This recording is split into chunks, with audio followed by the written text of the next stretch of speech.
ES Audio.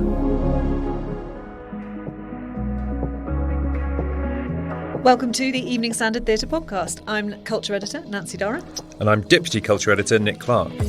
Today we've got a special episode for you, basically because we were completely overexcited about the fact that we've got an extended interview with two legends of British stage and screen, Sir Ian McKellen and Roger Allam. When these two guys kiss, there's a roar of approval, isn't there? There is, yes, it's lovely. Yeah. From a perfectly ordinary theatre audience, which makes me think that theatre audiences are probably the best people in the world. They're on the whole socially liberal, aren't they? And they're interested in people and interested in things that they don't know about, and they convey their enjoyment.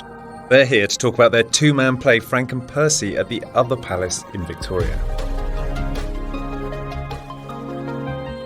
So Ian McKellen, Roger Allam, welcome to the podcast. Thank you very much. First of all, Roger, can we ask, what's the play about? Well, it's about two older men who meet while walking their dogs on Hampstead Heath, form a friendship from that, and also about the fact that they're quite lonely and looking for something in their life. And really it's their story about how it's difficult to, at that stage in life, to form any kind of relationship really, but they do find love, and so it's rather hopeful and optimistic and very funny. What first attracted the two of you to the play? Was it written for you? Because it's got No, things it was not. in it. Ben Wetherill from Leicester, at the time that produced Joe Orton. Ben had written a play that had gone down very well at the Bush, the tiny theatre in London, and then transferred to the National Theatre. And its leading character had Down syndrome, and so did the actor playing that. Oh, that was Jellyfish, That's wasn't right. it? Fantastic play. Then during lockdown with the virus, Ben was out walking on his own with his dog, and the man whirred away, and perhaps he saw other dog walkers in the distance, or indeed talked to them, as dog walkers do. It's very easy to talk to someone with a dog in a way that you would never dream of talking to someone on their own, isn't it? I suppose if they had a cat, you might strike up conversation. But anyway. Certainly if it was on a lead, yeah. It came out of his own experience of perhaps feeling more lonely than normal, and out of his fertile imagination. And what attracted me to it was that when Sean Mathias, the director, sent it without comment, and if you're me and you get something from Sean Mathias, you drop everything and read it, because you'll be in trouble if you don't. And I was reading this thing and laughing out loud, which is not easy to do, just words on a page, and then started to read it and laughed even more. And it was like reading an Alan Ayckbourn play or an Alan Bennett. I mean, there's something in common. There's an aptitude for hearing what is funny in dialogue. And I just thought this is going to go down a treat with audiences, and so it's proved. What about you? Well, I read it, but Ian was already doing it, so that was part of the attraction, because we worked together quite some time ago now, actually. This is in the Panto In in the Panto, 2005. yeah, which we did. But we did work together since that Yes, we pantomime. did, yes. Can we you did. remember? Yes, Oh. yes, I do. I'm not going to mention it, of course. I do remember. He played Sherlock Holmes's doctor. I did. In a very witty film Oh, yes. called Mr. Oh, Holmes. yes. Yes, that's right. Hattie Morahan. Yes, she was. Yeah. Yes, she was. Yeah. Yes, she was. But you got to meet Laura Linney, didn't you? I did. Yeah. It was lovely, yeah. Sorry to interrupt. Sorry. What was the question? Well, the question was what had attracted you to it. Well, but one of them it was- exactly the same things as Ian. And I hadn't done a play, actually, since I was doing another two-hander at the Bridge. Our run was closing. It was a very short run, played by Carol Churchill, called A Number, and it closed literally the Saturday before lockdown. And this is the first play I've done since then. So wow. that's been the longest period in my life, really, between doing plays.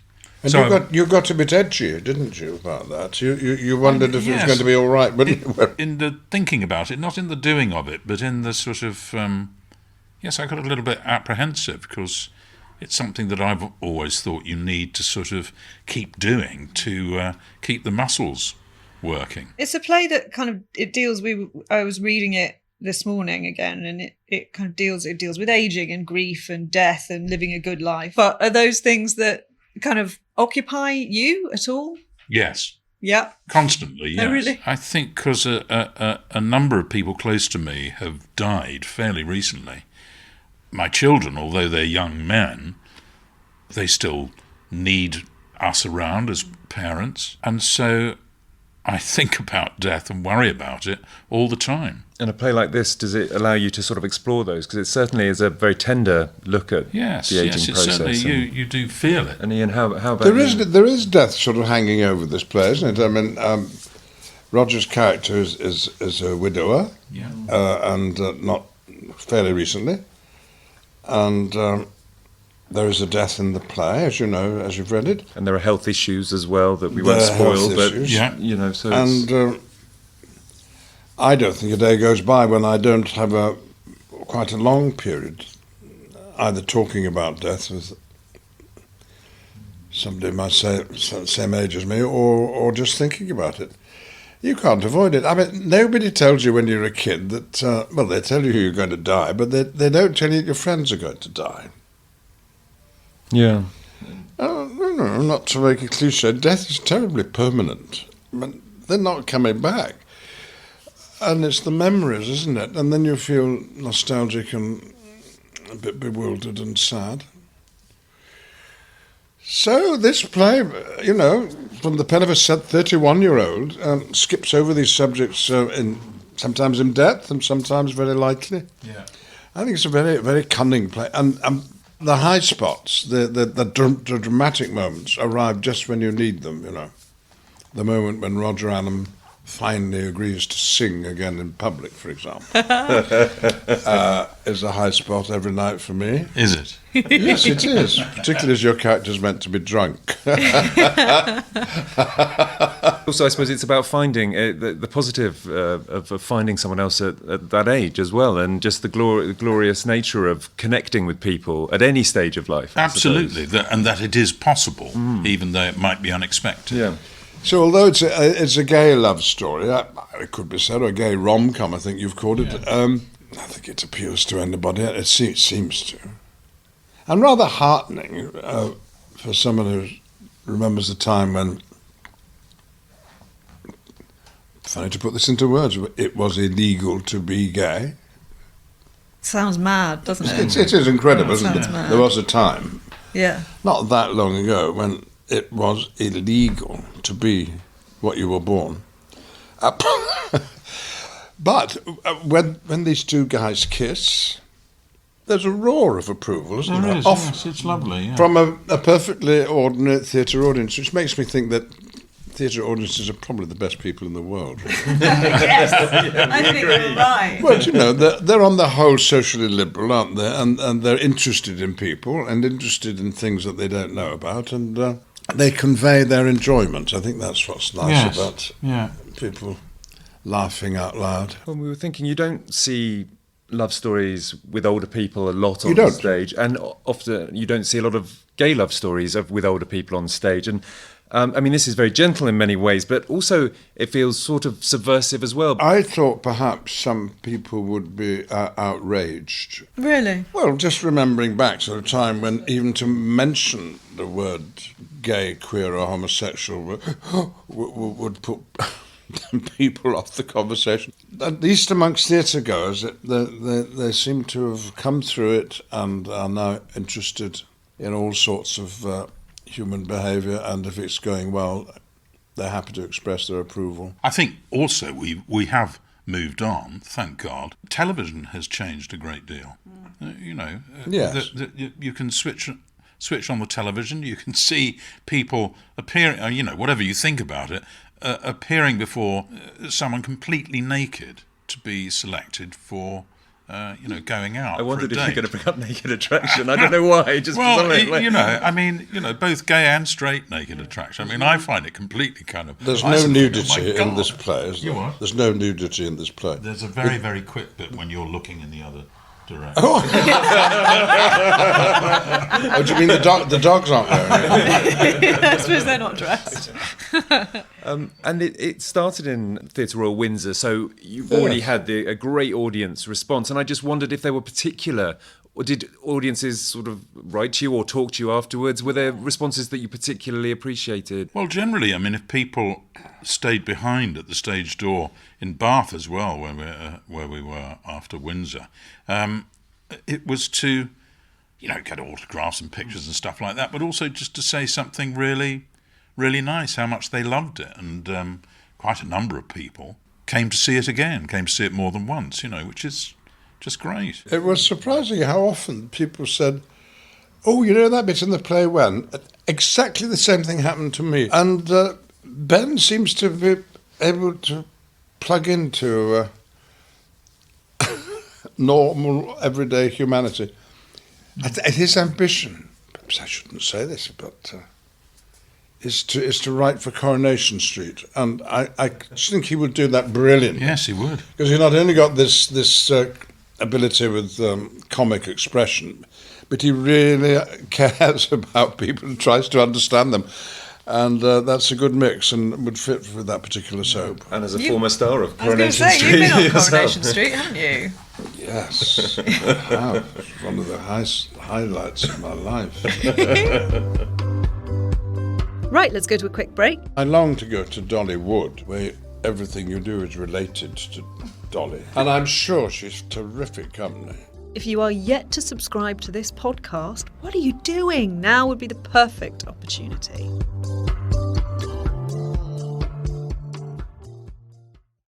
I'm Tim Minchin. I'm the composer-lyricist of Groundhog Day the Musical, and you are listening to the Evening Standard Theatre Podcast.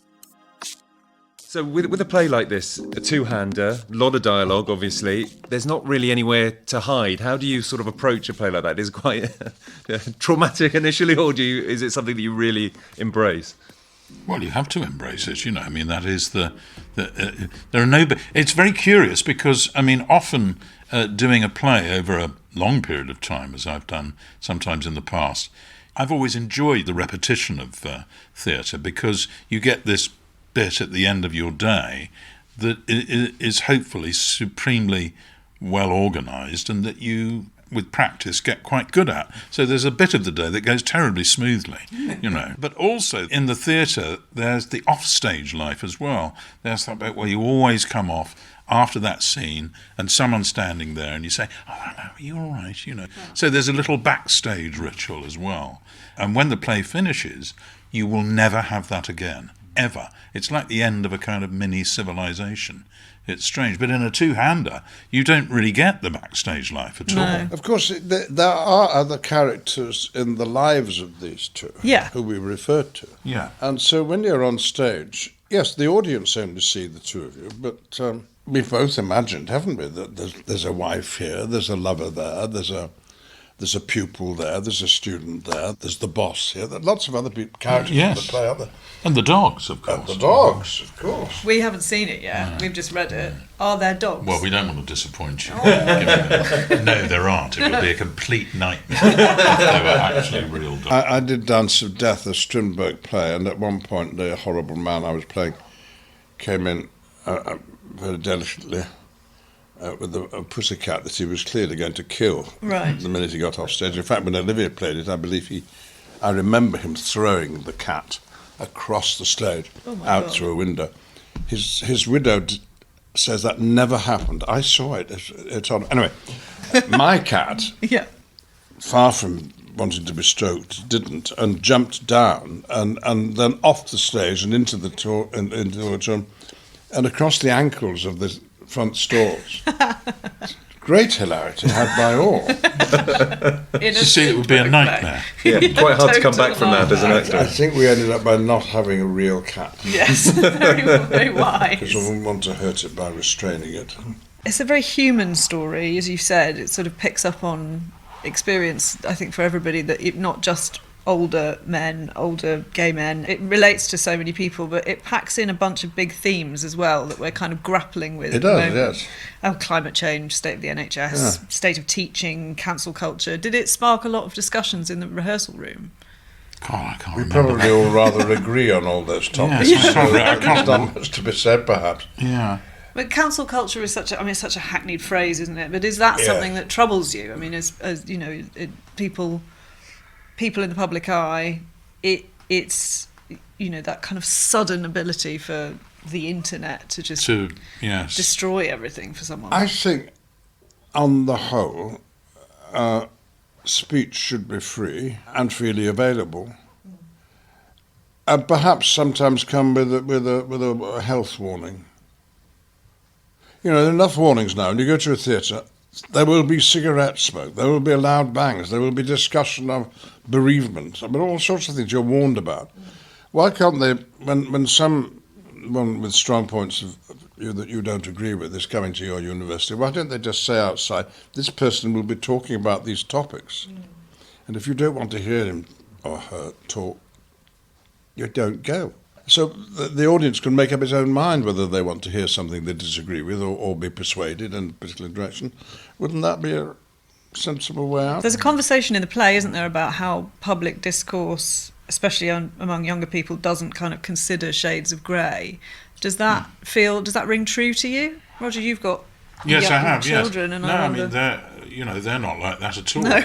So I think it's often as much a projection by someone. I think the whole kind of area has been opened out so that we can now all project the notion of cancel culture or conspiracy theories or whatever out there in a way that perhaps we didn't do before. And I think you're right that the internet has and social media has kind of facilitated that, and that the problem is that a less complex conversation takes place, really. And there's a moment Percy says something very interesting. I thought he says because he is sort of discussing climate change in slightly different terms that many people are used to, I suppose. Yeah.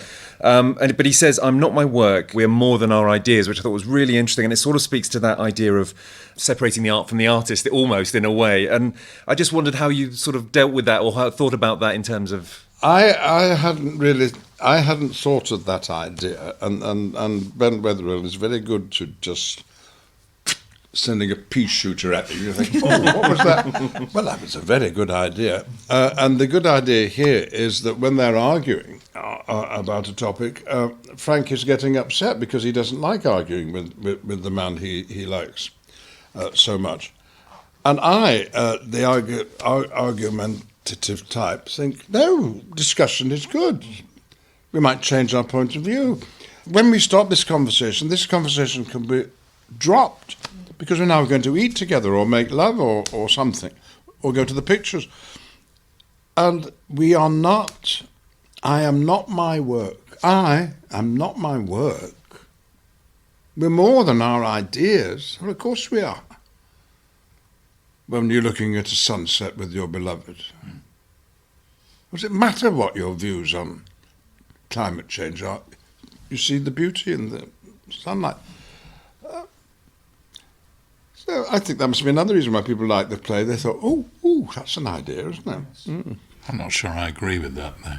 I was going to say, how do you think it's possible to have a deep emotional connection that you can sustain with someone who has extremely opposing views on a hot button topic? Yes. A Nazi, perhaps. Sure. How about a Nazi? What do you think? It's not impossible. Couldn't you? No, it's not impossible. I mean, no, it's not impossible. But if you were diametrically opposed about something in which you had a deep, moral and intellectual beliefs, I think it would be very difficult. Well, you must too have acted, which is a rather intimate thing to do with people.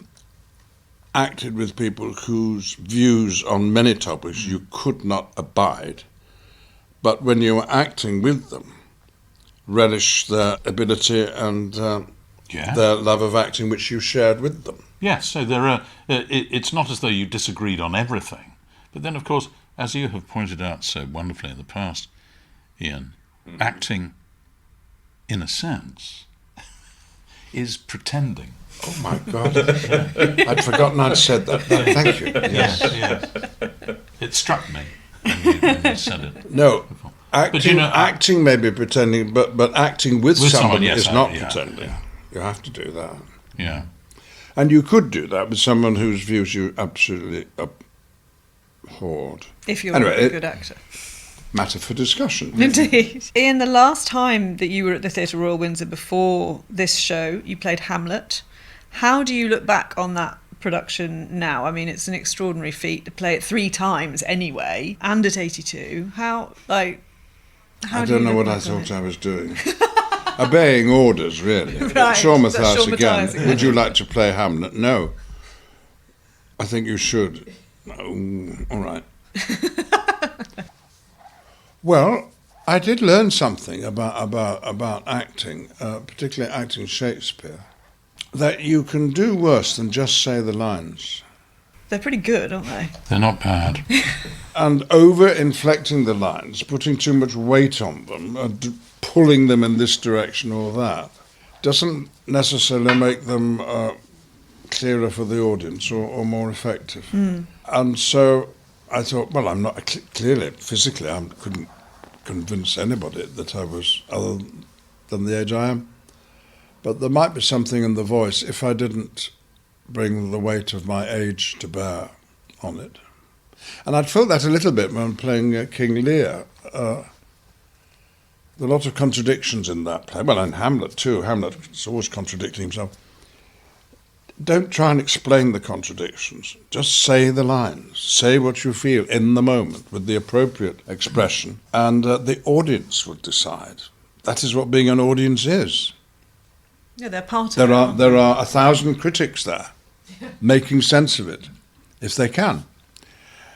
You don't want to get in the way of them making sense of it, and perhaps less acting is a rather good idea. And remember Sean said when we were starting rehearsing this play, just say the lines.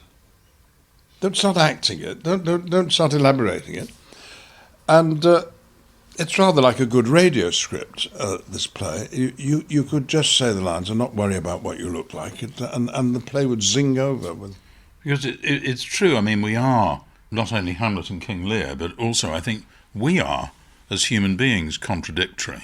You know, I mean, talking about how in the theatre at the end of the day things are terribly well organised, in a day, especially if you've got 2 toddlers, you know, it can just feel like nothing can ever possibly go right again.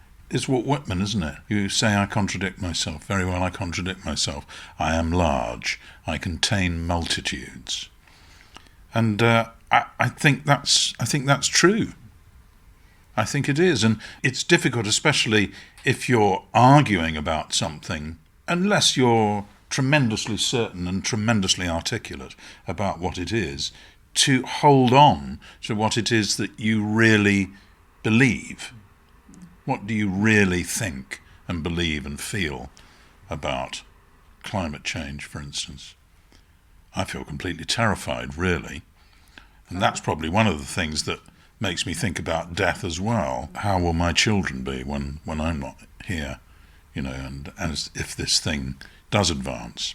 Holding back the tide. Yeah. And this is relevant, and you'll know why if you've seen the play. What are your feelings on Dolly Parton? I think she's great, although I know nothing about her. Right, okay, yeah. I mean, you know, whenever I've seen her acting in, the acting she's done or heard her, I'm not a particular fan of that kind of music, but as Percy says in the play, an admirable woman. I agree with that, and I long to go to Dollywood, which is her open-air Yes. farrago in her honour, where everything you do is related to Dolly.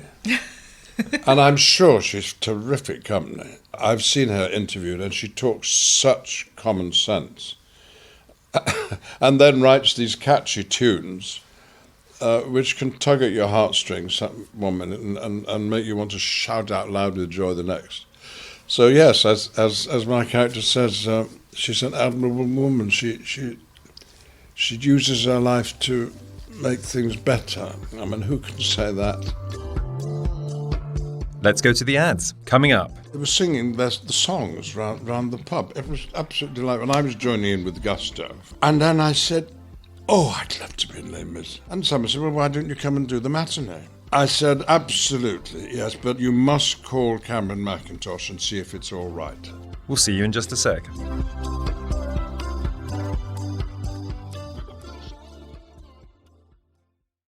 I'm Millie Alcock, and you're listening to the Evening Standard Theatre podcast. Roger, going back in time a little bit. And back to the singing. And back to singing. You originated Javert in the London Les Miserables production. I just wondered how you look back on it now, because it wasn't the easiest start to life. It wasn't the record-breaking run that it is now, and film and all of that, and just what it was like at the time. Well, to begin with, it was very, very long. And loud. Yes, and very loud, yes. But by the time we got to the West End, it had been cut a bit. It was always long, because it's, a novel like a couple of bricks. Yeah. But the thing is that it was always packed. Yeah. It was absolutely packed at the Barbican, and when we moved into the West End, it was absolutely packed there. Princess Diana came to see it at the Barbican, which was a couple of million quid's worth of free publicity, and then she came to see it again at the Palace, bringing Charles, which was another couple of million quid's worth of free publicity, I guess. So that helped. Yeah. But I always, looked out, and it just, there wasn't an empty seat to see. I thought that's what the West End was like. Alas. Would either of you do another musical? Well, I don't know if Roger knows, but I have subsequently appeared in Les Miserables. Have you? In the cut-down version, which is now often tours the country. And when I was in Newcastle 3 or 4 years ago, doing a one-man show one night, it was in the theatre where the rest of the week Les Mis was playing. And I was drinking with members of the company after their show one night, and they were singing the songs round the pub. It was absolutely delightful. And I was joining in with gusto, from what I could remember, having seen Roger in the original production. And then I said, "Oh, I'd love to be in Les Mis." And someone said, "Well, why don't you come and do the matinee?" Sure. So I said, "Absolutely, yes, but you must call Cameron McIntosh and see if it's all right." Cameron McIntosh is the producer. He came back immediately and said, "Exactly, but your character must have a name, and I want to announce it as the lights are going down that at this performance the part of will be played by Ian McKellen." No, I said, no, the point is nobody knows I'm in this show apart from the actors and singers on stage. But I did give myself the name of Hugo Victor, which Nice. that's quite witty. Nice. And I disguised Very myself with an eye patch and a crutch and an old man's walk that I was very proud of. It was only when I got on stage on the barricades that I realised everybody else, of course, was a student. Everyone was meant to be young, and I was drawing attention to myself by playing a very, very old man. And the astonishing thing, Roger, we talk about microphones often because neither of them like having them, do we? Particularly not in plays. But they all have microphones, so they don't have to sing very loud. And when you're on stage with them, you can't hear them singing. What you hear is something happening over there where the audience is, which is clearly loud, but on stage, it's all rather calm. I find that very odd. There's been an issue with audiences singing along with in the West yes. End, in the sort of the bodyguard singing the big number. People are saying it's post-pandemic and unruly audiences. Have you come across unruly? Has it got worse post-pandemic, or maybe that's I just... haven't noticed, but I mean, as I say, this is the first thing I've been in. Of course. They've been appreciative, and what you hope for from an audience. They haven't been drunk, or not noticeably anyway. But I mean, it's difficult, that, isn't it? I mean, in the 18th century, there was a riot in Covent Garden when they put the seat prices up. A riot, and they had to bring them back down again. There's been no riots about seats getting incredibly expensive. Well, I've just done a pantomime. If the audience don't join in and sing along, you feel that the evening's not going very well. So it's only a matter of etiquette, isn't it, and what those people thought they were allowed to do. And if they say, "I've paid my money and I'll behave as I want," it's difficult to argue with it. But on the whole, the argument is, look, you're upsetting other people who want to enjoy it. But I don't think the person on stage should complain. Why not, though? Because it's a courtesy for you who's doing your work. Our job is to serve, and Oh, if the dish we provide is not approved of. I hear a voice of dissent here. Certainly, I was doing a play at the National called Rutherford and Son, and during a very quiet bit, someone's phone went off and went on and on and on and on and on. I heard later that it was at the bottom of, this woman was desperately trying to get it from the bottom of a huge bag, but it just didn't stop. So I didn't say anything, I just stopped and looked to where I thought it was coming from until it went off. It was too distracting, because one of the other things about, when you're on stage, especially if you're somewhere like the Globe, is that if anything else goes on in the audience, it becomes part of the performance. I was once doing The Tempest at the Globe, and there was an American student standing in the yard. Prospero has this incredibly difficult speech talking about what happened 14 years ago and all that. It's really tortuous stuff. And when I first mentioned Prospero's wicked brother, Antonio, this guy in the front, big pint of beer and stuff, went, boo! Like that. So I looked at him for a bit, not in an approving way, I can tell you. Then carried on as best I could. And then when I started telling Ariel off, he said, "Leave the poor spirit alone." I mean, it was extraordinary. No one else was doing anything like this. So he was disrupting the performance. Again, I didn't say anything, but... And what do you do when the aeroplanes go over and you can't be heard? Do you shout at them? No. Do you stare at them? Do you say no, no, no? I mean... No, you can't. If you're in the Globe in an open air theatre and someone shouts out, come on, it's not... No, when they shouted out like that, standing in the front... Too personal. What they thought is that they were at something else. The very first entrance I made on stage in a meaningful way was at university. And I didn't know then I was going to become an actor, but I was in the company of people who were, and I was very excited. And I stepped onto the stage, and before I opened my mouth, someone in the Amateur Dramatic Club, where we were doing the show, said, "Get him off!" Apropos of nothing except my appearance. But since then, audience have been very friendly. Did you was there no doubt that was about you? Well, it coincided with my arrival on stage, yes, I think.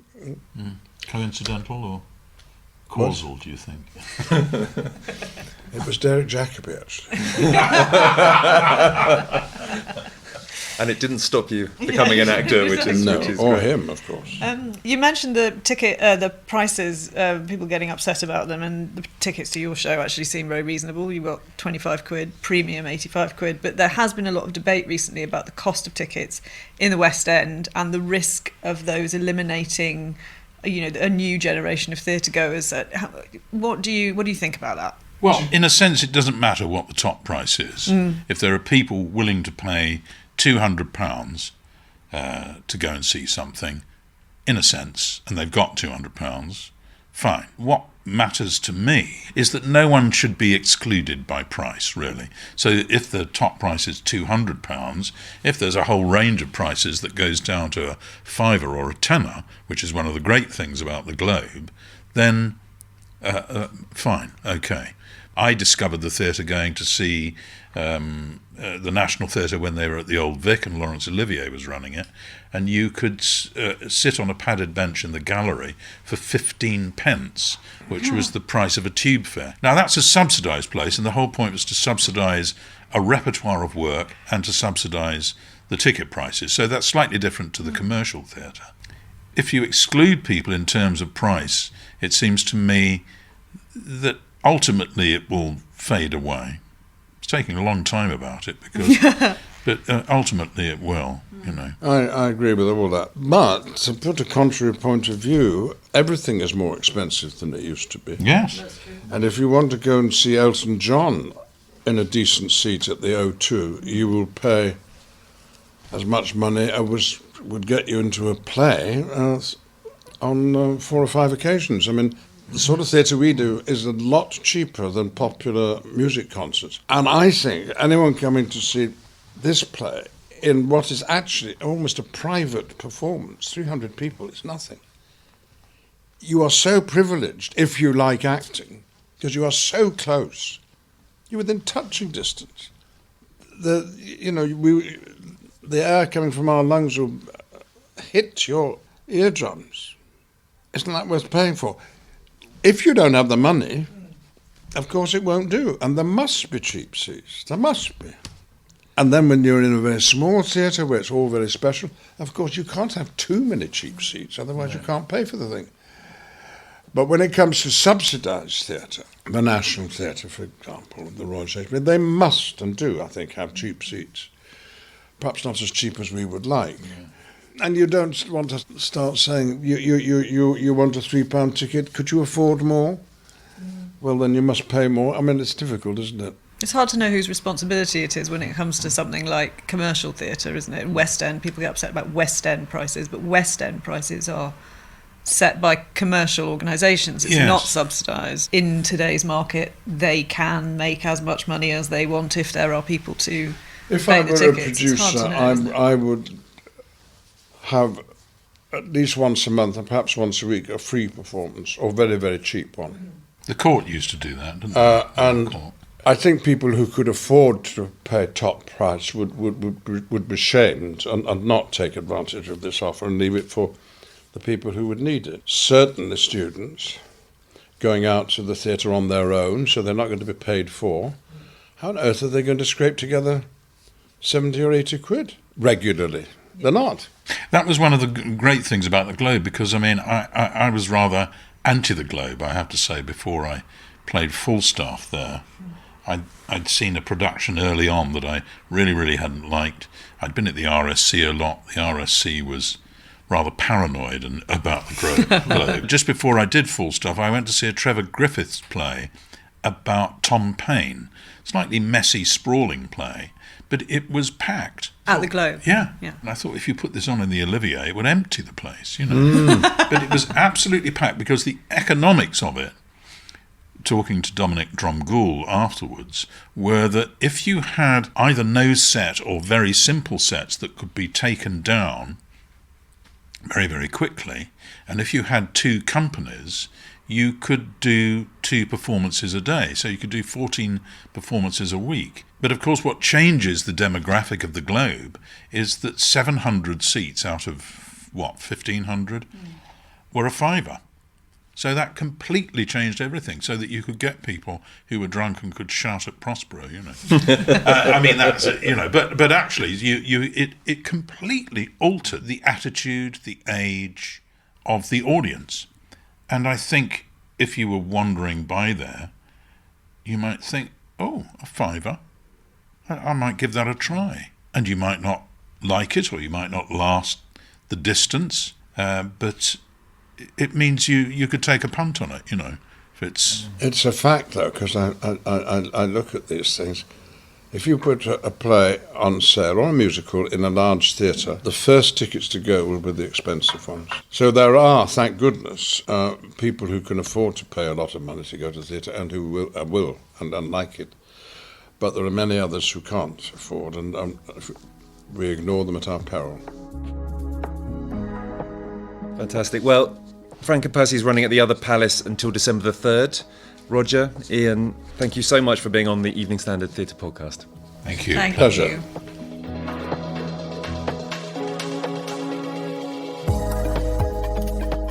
And that's the Evening Standard Theatre podcast. A huge thank you to our guests this week, Sir Ian McKellen and Roger Allam. You can find all our latest reviews at standard.co.uk. That's linked below. And don't forget to subscribe to this podcast so you never miss us. Thanks to our producer Rachel Abbott, and we'll see you next Sunday.